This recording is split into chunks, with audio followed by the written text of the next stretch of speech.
dinamika di Partai Golkar mungkin ya sama dengan partai lain ya.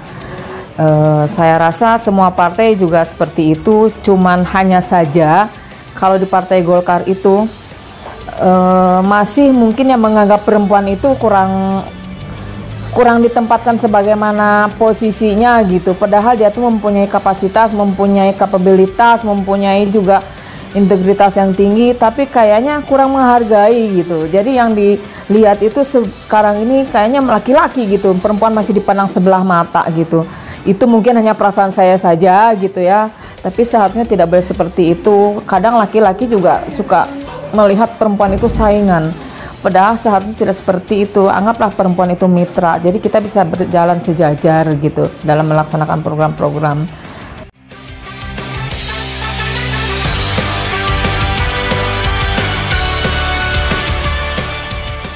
Setiap partai harus ada kepengurusan di dalamnya 30% perempuan, itu sudah terpenuhi, bahkan lebih, mungkin kita sampai 40% bisa itu, karena banyak sekarang perempuannya. Hanya saja perempuannya itu sendiri kadang ya tidak berani, atau memang mungkin karena laki-laki itu lebih menonjol dalam segala hal, jadi si perempuan itu sendiri kayaknya ada agak-agak minder gitu. Makanya seharusnya partai itu sendiri memberikan pendidikan politik bagi perempuan sebagai penguatan untuk perempuan itu sendiri, supaya dia itu merasa dihargai, merasa dihormati, dan merasa boleh dan mampu sejajar dengan laki-laki. Nah, mungkin pendidikan ini untuk saat ini khususnya yang dikhususkan untuk perempuan itu belum ada di partai kami, tapi secara keseluruhan laki-laki dan perempuan itu sudah. Karena di partai kami itu kalau untuk mencalonkan jadi anggota legislatif, kalau tidak mempunyai sertifikat fungsionaris itu tidak sah. Jadi setiap orang yang akan mencalonkan diri menjadi anggota legislatif ataupun dicalonkan oleh partai itu, dia harus punya sertifikat fungsionaris. Jadi mungkin itu kelebihan di partai kami. Entah mungkin di partai lain kan tidak ada yang harus mempunyai sertifikat seperti itu. Jadi jenjangnya harus seperti itu. Kalau dia belum pernah mengikuti pendidikan di sini, tapi dia kekeh pengen, dia bisa mengikuti pendidikan itu di wilayah lain, bisa di kabupaten lain, bisa di pusat, bisa pun Jawa Barat. Yang penting dia punya sertifikat itu dan memang dilalui gitu tahapannya.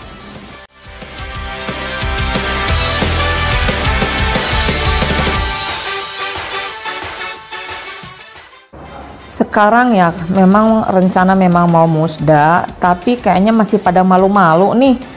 Tapi ya calon sudah ada, tapi saya tidak akan sebutkan di sini karena saya juga tidak pasti gitu A si B-nya, cuman saya sudah dengar selentingan seperti itu. Tapi insya Allah sebagai perempuan juga mempunyai hak untuk memilih dan dipilih. Kami kebetulan juga punya kader perempuan di PK, karena yang punya suara itu adalah PK. Kami juga ada beberapa PK perempuan, jadi insya Allah dari kuota perempuan sendiri ingin maju gitu. Mudah-mudahan ya baik buruknya hasilnya mudah-mudahan gitu ya sesuai harapan gitu. Yang penting maju.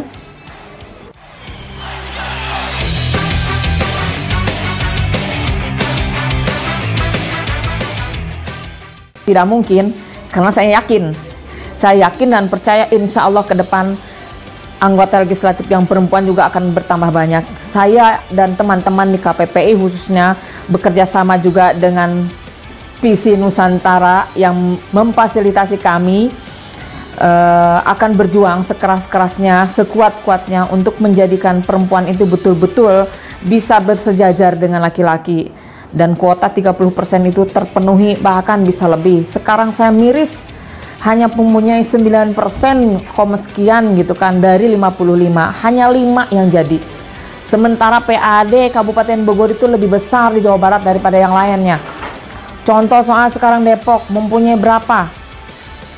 12%, mempunyai 18% orangnya gitu yang jadi legislatif. Jadi saya miris, saya kecewa, saya nangis, saya sedih bagaimana caranya supaya ini bisa meningkat. Ya secara kualitas perempuan Kabupaten Bogor itu meningkat, karena bupati perempuan hasil pemilihan saya bangga, termasuk ketua KPU juga hasil pemilihan saya bangga. Mereka itu dari KPPI awalnya. Nah sekarang mudah-mudahan secara kuantitas juga bisa bertambah, karena perempuan itu lebih tahu kepentingan perempuan daripada laki-laki. Sekarang bagaimana perempuan itu bisa memperjuangkan perempuan kalau perempuannya sendiri tidak peduli. Nah, makanya dari mulai sekarang saya tekankan mudah-mudahan perempuan bisa pilih perempuan dan laki-laki responsif gender.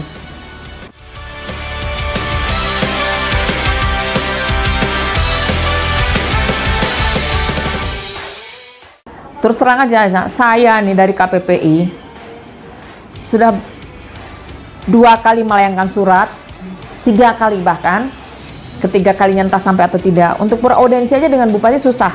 Padahal Bupati itu adalah perempuan. Kenapa kok membatasi kami gitu? Setidaknya harusnya kalau pengen maju perempuan itu sendiri harusnya tanggaplah gitu. Kami tuh hanya ingin menyampaikan ini loh visi misi KPPI, ini loh KPPI pengurus yang baru gitu. Mudah-mudahan ke depan bisa bersinergi dengan pemerintah. Jadi kalau tidak bisa bersinergi, apapun tidak akan maju gitu. Insya Allah kita akan mendukung program pemerintah, karena selama ini juga kita tidak lepas dari program-program yang kita laksanakan itu adalah memang untuk membantu membangun Kabupaten Bogor ini lebih maju gitu.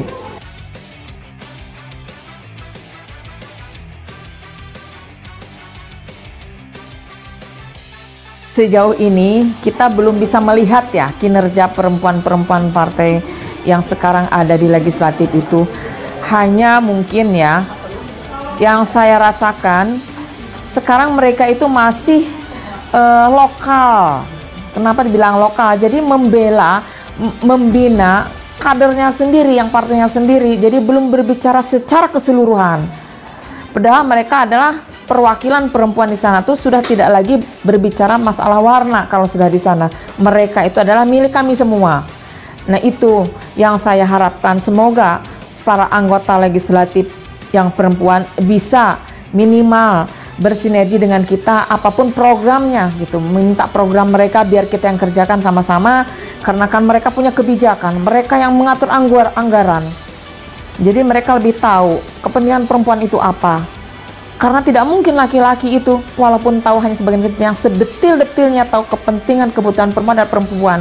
Maunya saya, maunya KPPI, anggota legislatif yang perempuan itu bisa sama-sama lah gitu bergandengan tangan dengan KPPI, karena cikal bakalnya anggota legislatif itu dari KPPI. Insya Allah kami pun akan roadshow ke partai-partai memperkenalkan apa itu KPPI, biar ketua partai tahu bahwa kadernya ada di KPPI yang sudah teruji, yang sudah dilatih. Jadi nggak usah ngambil lagi dari luar, apalagi untuk caleg. Insya Allah dijamin ditempatkan di nomor urut yang paling bagus. Kader perempuan didikan KPPI, keluaran KPPI, insya Allah akan baik, akan diterima di masyarakat. Contoh seperti Bupati dan Ketua KPU sekarang, itu adalah jebolan KPPI. Alhamdulillah kami bangga dengan mereka.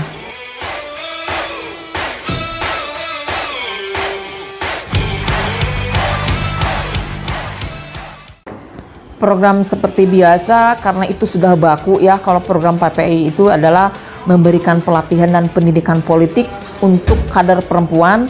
Mungkin sekarang ini dikhususkan untuk perempuan partai politik, jadi pengurus partai yang perempuan, dan juga memperkenalkan politik kepada masyarakat luas, misalnya di hadap majelis taklim. Jadi biar mereka itu tahu bahwa politik itu seperti ini, jadi tidak alergi lagi, tidak dikatakan bahwa politik itu harus laki-laki, politik itu keras, politik kasar, tidak.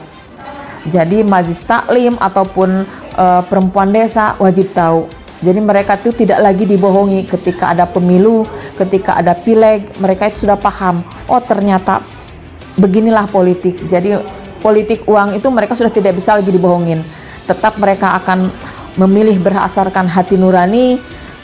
Kalaupun ada yang politik uang, silakan saja bagaimana caranya itu.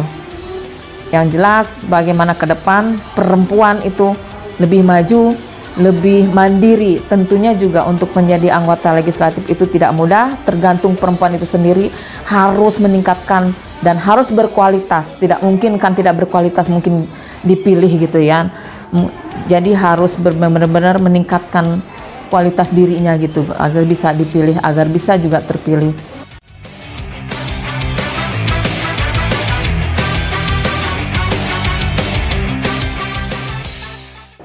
Sekali lagi, perempuan pilih perempuan, laki-laki responsif gender.